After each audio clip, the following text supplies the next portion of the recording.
Aujourd'hui, on approfondit un peu le style et la démarche de l'artiste dans ce 6e épisode sur le cycle sur Gustave Moreau, et on en profite ensemble mes lapins pour regarder tout du long de l'épisode des toiles que je n'ai pas encore partagées ici. Cette partie sur le style et la démarche se fera en 2 épisodes, donc le prochain sortira dans 1 mois. C'est parti! Même si on classe Gustave Moreau parmi les précurseurs et les plus grands peintres symbolistes, en réalité, il est difficile de réussir à le classer, car son art oscille en permanence entre modernité et éclectisme, créant ainsi sa propre vision du monde et sa propre vision de l'art, loin de tout dogme et de toute obligation. Hormis tout de même celle de vendre un peu, et donc de répondre parfois à des commandes. Mais ça, vous l'avez déjà eu avec moi, avec la toile Les Licornes. Moreau se permettait parfois de renoncer à des commandes ou des livraisons d'œuvres si finalement ça ne lui convenait plus.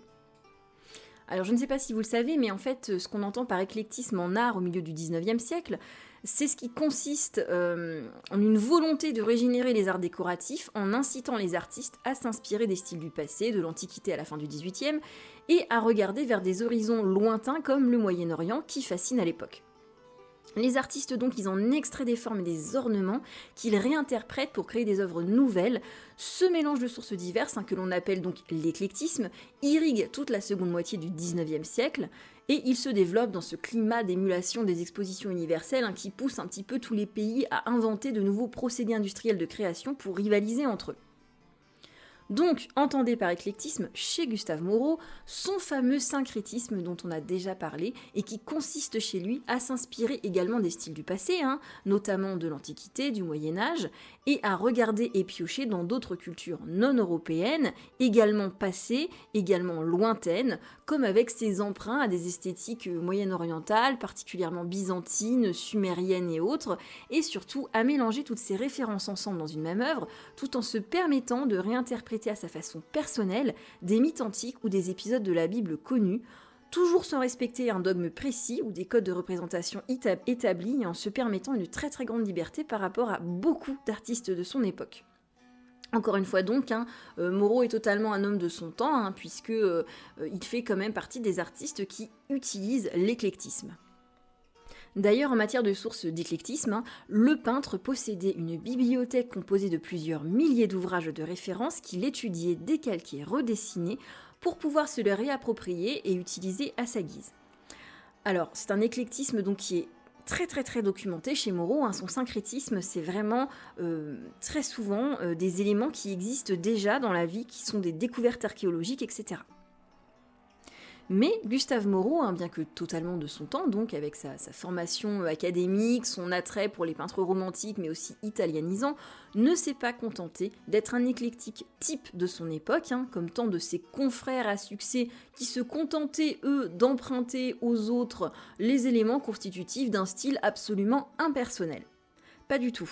Moreau, lui, il a poussé son travail et sa technique dans une volonté de développer son propre univers. Cependant, et bien évidemment, il arrive quand même parfois que l'on puisse percevoir dans ses œuvres certaines influences, mais ce toujours d'une façon subtile et harmonieuse, qui fait que l'on n'est jamais dans une citation pure ou dans une forme de plagiat à peine déguisé, mais qu'on est toujours dans une évocation ou un effet de sensation floue qui ne permet d'un premier abord pas de situer parfaitement les références choisies par l'artiste.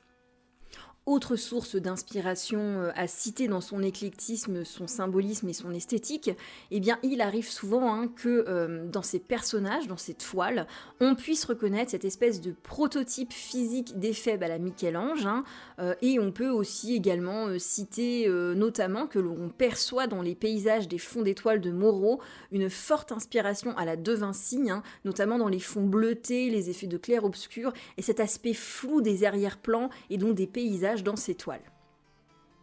Mais le plus souvent, on ne pense que très peu à toutes ces références quand on observe ces toiles, d'ailleurs quelles qu'elles soient, tant le syncrétisme de Moreau, tant son éclectisme tend à nous dérouter et à détourner notre attention. Toutes ces influences finissent par s'amalgamer entre elles et se combinent inextricablement pour aboutir à une vision unique, à quelque chose de nouveau, de jamais vu, à des créations absolument originales, individualisées, qui ne ressemblent finalement à rien d'autre de ce que l'on a déjà pu voir. Je pense que jusqu'à présent, je n'ai que très peu évoqué le mouvement pictural dans lequel on a classé l'art de Gustave Moreau, notamment parce que je doute que l'artiste lui-même ne se soit classé dedans à sa propre époque, mais allons-y. Alors Gustave Moreau, c'est l'un des principaux représentants en peinture du courant symboliste. Il est d'ailleurs l'un des premiers exposants du symbolisme, même s'il ne se souciait apparemment pas d'être considéré comme tel. Son art symbolique est particulièrement imprégné de mysticisme, ce qui n'est pas le cas de tous les artistes symboliques.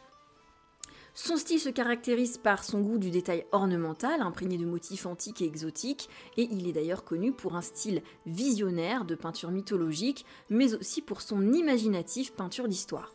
Et ça, on n'oublie pas que la peinture d'histoire, c'est le genre le plus important en peinture à ce moment-là, donc il vaut mieux en faire un peu si vous voulez avoir de la reconnaissance, ou en tout cas disons que ça aide quand même grandement. Alors, le symbolisme en quelques mots, pour vous mettre la pain, j'en profite pour vous mettre quelques œuvres faites par d'autres artistes en passant, histoire qu'on voit un peu, et puis qu'on profite, et puis parce qu'on en reparlera un jour sur ma chaîne, je pense. Eh bien, le symbolisme, c'est un mouvement artistique européen qui se développe dans les années 1870 et qui atteint son apogée dans les années 1890. Il apparaît d'abord en poésie avant de gagner la peinture, la musique et le théâtre. Moreau fait donc bien partie des grands précurseurs de ce mouvement, puisque son univers entre guillemets symboliste démarre bien avant les années 1870 et semble avoir toujours fait partie de ses œuvres. Pour compléter vos informations ou vos révisions, sachez qu'il est assez difficile de définir clairement le style symboliste. En effet, le symbolisme ne générera pas vraiment un style commun, mais au contraire des styles très différents et propres à chaque artiste. Le mouvement ayant réuni d'ailleurs en son sein de nombreuses tendances stylistiques assez différentes. Notez qu'il existe quand même un certain nombre de thèmes communs à tous les artistes, qui permet justement de les rassembler dans cette vision symboliste. Donc, un fort pessimisme, une attirance pour le rêve et l'ésotérisme et une atmosphère générale de mélancolie. Les artistes classés parmi les symbolistes ont également comme point commun de vouloir être étrangers au réalisme en art, c'est-à-dire de vouloir rejeter tout réalisme et tout naturalisme qui sont très en vogue à l'époque dans les arts picturaux et qui consiste au contraire du symbolisme à vouloir montrer le réel tel qu'il est, sans artifice, et à représenter la nature telle qu'elle est, sans aucune exagération ni scénographie. Donc tout ce que vous ne trouverez donc pas chez les peintres symbolistes. Et oui, l'évolution dans le monde de l'art est souvent faite de réactions à d'autres. Notez aussi, tant qu'on y est, que l'on est en plein 19e siècle et que le symbole de la femme fatale, cette vision très répandue dans les arts à cette époque, est très souvent interprétée par les symbolistes et s'accompagne sans surprise d'une forte misogynie dans ce mouvement. Et ça, vous avez pu le voir avec la toile Les Chimères de Gustave Moreau dans les précédents épisodes.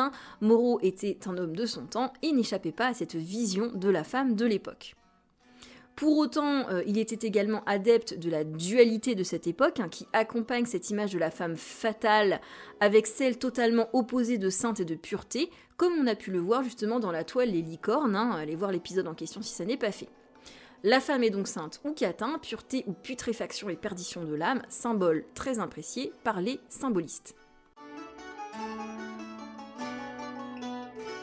Chez Gustave Moreau, dès le premier coup d'œil, la foisonnance dans son travail et l'appétit du détail de l'artiste ne peut que vous sauter aux yeux, tant graphiquement que dans le contenu, les symboliques et les histoires qu'elle nous raconte. En effet, Gustave Moreau est non seulement un excellent dessinateur et un très bon coloriste, mais il est avant tout un embellisseur naturel, doté d'une vision qui lui est propre et particulière.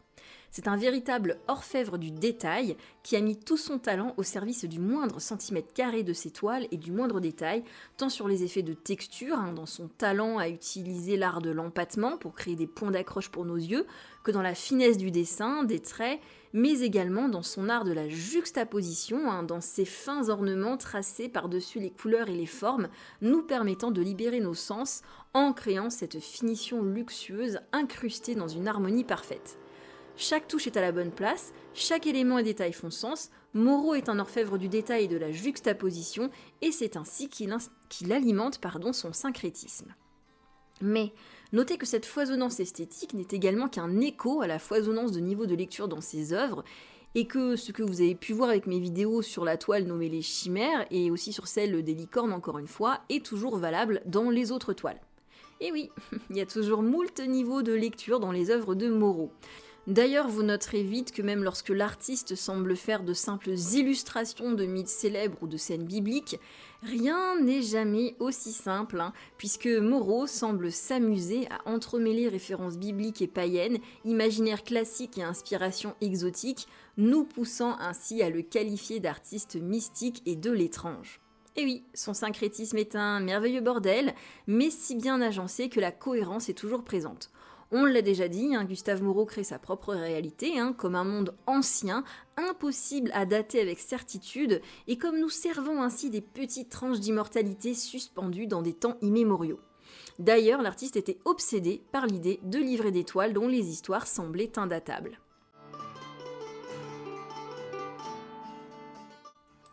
Mes lapins, j'espère que cet épisode vous a plu. La suite sur la démarche et la technique de l'artiste, c'est pour le mois prochain. En attendant, n'hésitez pas à aller voir les autres vidéos si vous ne les avez pas vues. Merci à ceux qui commentent, je réponds toujours. Merci à ceux qui likent, à ceux qui partagent. Ça m'aide à faire vivre un petit peu ma chaîne et à avoir un petit peu plus de visibilité. J'avoue que c'est assez appréciable. Je vous retrouve donc très très vite pour la suite. J'ai hâte de continuer avec vous. En attendant, vous pouvez aussi aller mater ma saga sur Musha, ce chantre de l'Art Nouveau.